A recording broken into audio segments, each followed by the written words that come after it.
Satu, dua, tiga. Allah selamatkan kamu. Allah selamatkan kamu. Allah selamatkan.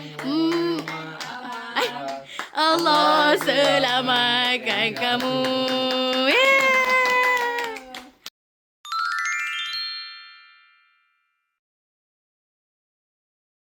Cakap macam mana? Ha?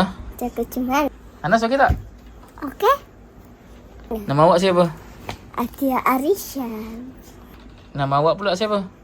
Anas Afqari. Anas Afqari. Anas, nak ucap selamat hari jadi dekat nenek, boleh ke? Boleh? Nenek kampung, boleh? Boleh? Kita nak ucap selamat hari jadi dekat nenek, boleh? Boleh. Selamat hari jadi nenek. Telah tumbuh manusia dengan hati nurani sehangat api. 1, 2, 3. Selamat hari jadi nenek. Semoga panjang umur, murah rezeki, diberi kesihatan yang baik. Amin. Jumpa nanti. Bye. Selamat jadi mak. Semoga panjang umur, murah rezeki. Semoga kehidupannya sentiasa dirahmati. Menunggangi hari Jadi mak. Bye-bye. menemani sepi. Selamat hari jadi mak. Semoga sihat selalu, panjangkan umur dan dimurahkan rezeki. Amin. Assalamualaikum. Selamat hari jadi mak. Semoga panjang umur, murah rezeki, sihat badan, dipermudahkan segala urusan.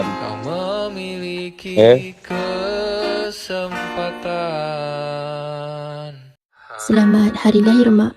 Terima kasih sebab jadi emak yang terbaik dan terima kasih atas segala pengorbanan, kasih sayang dan juga doa.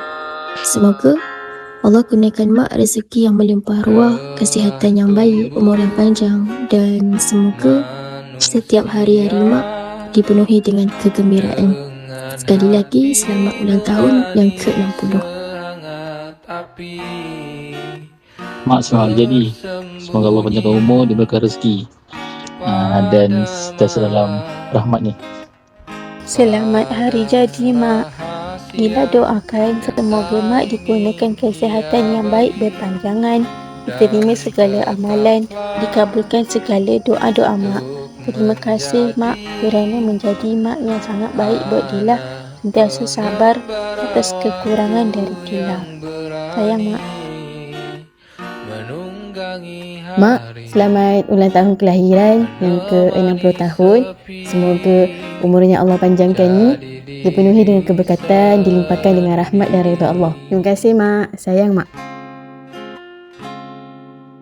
Assalamualaikum. Ya Sida, selamat hari jadi. Selamat hari jadi yang ke-60. Selamat melangkaui 60 dan meninggalkan masuk alam baru, alam warga emas. Semoga gembira, semoga bahagia, semoga dimurahkan rezeki, semoga dipermudahkan segala urusan, gembira dan bahagia bersama suami, anak-anak, menantu-menantu dan cucu-cucu. Sekali lagi, selamat hari jadi. Semoga bertambah senyumnya. Selamat hari jadi nenek. Nama saya Auni. Tada! Lah, senyumlah, senyumlah, ahai Auni Akila. Senyumlah, senyumlah, ahai Auni Akila. Tada!